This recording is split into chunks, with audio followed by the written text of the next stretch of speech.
Hey guys, there are a lot of small action scenes that I've really come to admire from over the years. Lord Shen versus the Masters is my favorite moment in all of Kung Fu Panda. Cap in Bucky vs Iron Man is a phenomenal send-off to Civil War. Azula vs Zuko is up there too, but I've made a whole video about that, so you know that already. And of course, we could not forget Henry Cavill cocking his fists in Mission Impossible. But if there is a short scene of action that lives rent-free in my head that I revisit at least once a month, it's Dumbledore vs Voldemort. Now, keep in mind, I'm not even like that big of a Harry Potter fan. Neither the books or the movies ever like truly captured me aside from the Goblet of Fire because there's a dragon in it, but this fight scene is incredible. For those of you who are new, I'm Alex, a professional novel and script editor, and a ton of my clients write stories including action sequences, both big and small. But a lot of my clients will find that they have trouble writing fight scenes, and they will be confused because they will be inspired by something like Voldemort versus Dumbledore, yet can't execute something similar in their own work. And that mainly comes from the fact that fight scenes, even short ones, are complicated and require their own writing sub-skill set. I'll be honest, the whole reason I'm making this video is because I went down a fight scene rabbit hole on YouTube and kinda just want to geek out about it for a little bit, but I do feel that this time can also be used to learn about what goes into writing fight scenes and the fight scenes that we love, both on the page and on the screen. And to start off, let's jump into something that doesn't technically appear on the screen: music.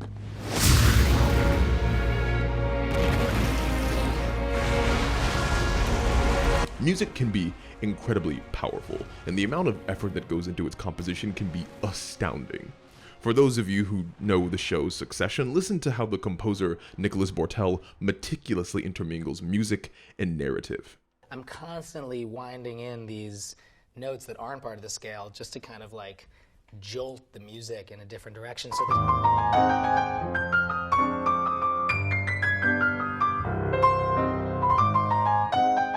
So you see how things are always kind of off kilter with themselves, like the family in the show. These considerations of music are even more important when we merge them with scenes of action.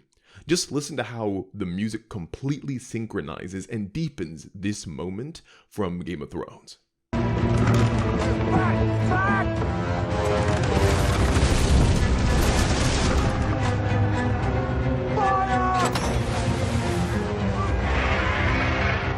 Or how music turns this scene into one of the most epic showdowns in all of recent anime.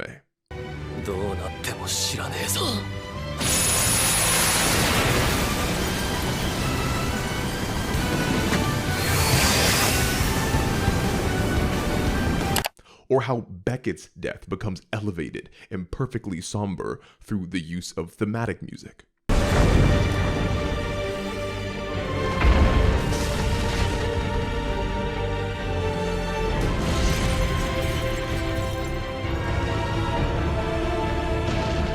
Music is just as much a part of storytelling as the plot and characters. It speaks to you and uniquely guides each one of us through our own individual feelings of a scene.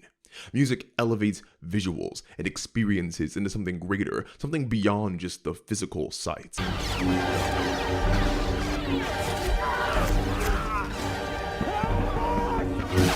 But in the same way, a lack of music can be just as powerful because it grounds you in the harsh reality of the here and now.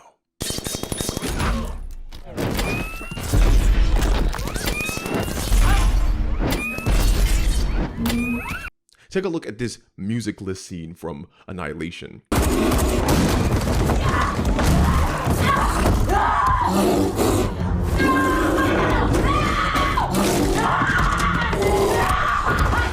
It's absolutely terrifying because there is nothing to distract us from the horror that we are seeing. The same thing actually applies here in what I consider to be the best fight scene Henry Cavill has ever been a part of in The Witcher. Geralt has been really trying to avoid violence this entire episode, but now that he has no other choice, we are forced to uncomfortably sit in it. Or how about Combustion Man's entrance?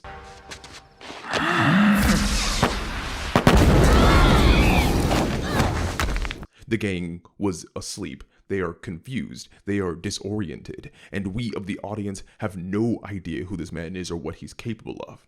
The only music is that of the fight itself, the popping of bursting flames, and the sound of frantic bending. And that absence of music is what I really appreciate about Dumbledore versus Voldemort. Nothing else is present to distract us. Their fight is the focus.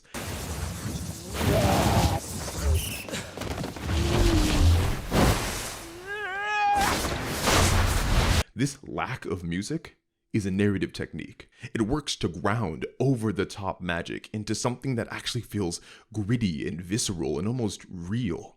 Not to mention that the sound effects and Foley are beautiful and rhythmic.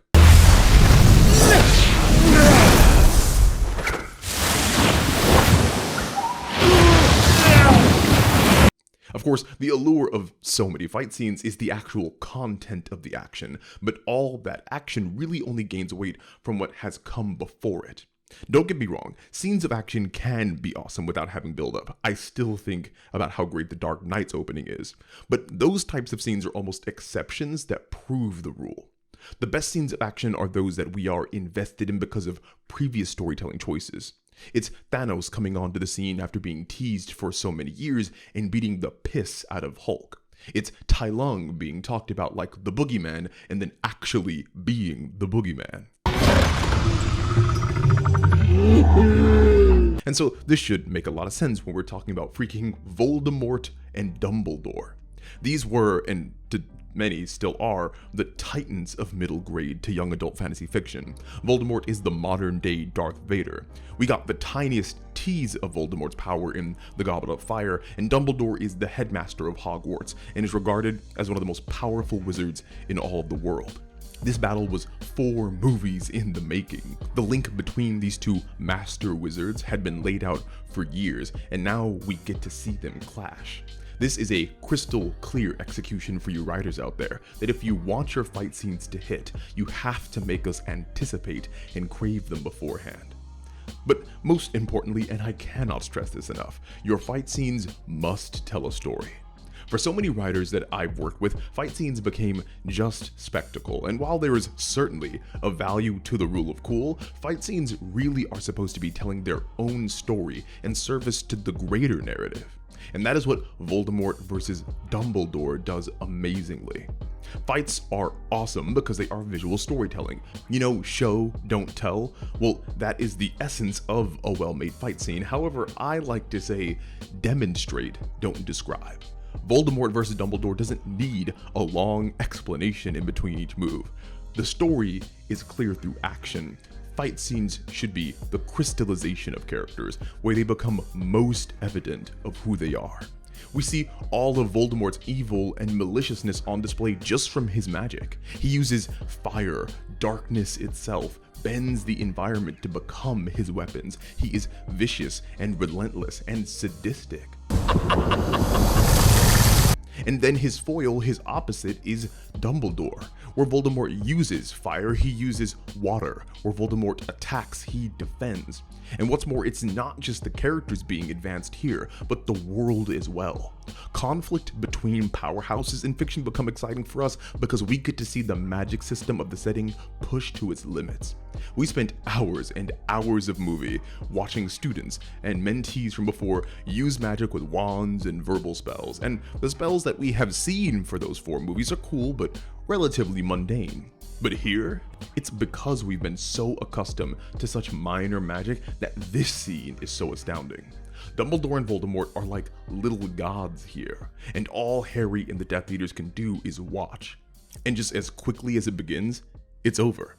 It's so quick, in fact, and so enthralling that it actually leaves us wanting more, which is the function of any scene worth its salt. If you want to write scenes like this for yourself, make sure to check out the link below for my website for coaching services and editing services. Make sure to like, comment, and subscribe, and if you liked the video, check out my second channel too. I'm uploading content there all the time. As always, it was a pleasure, and I'll talk to you all again soon.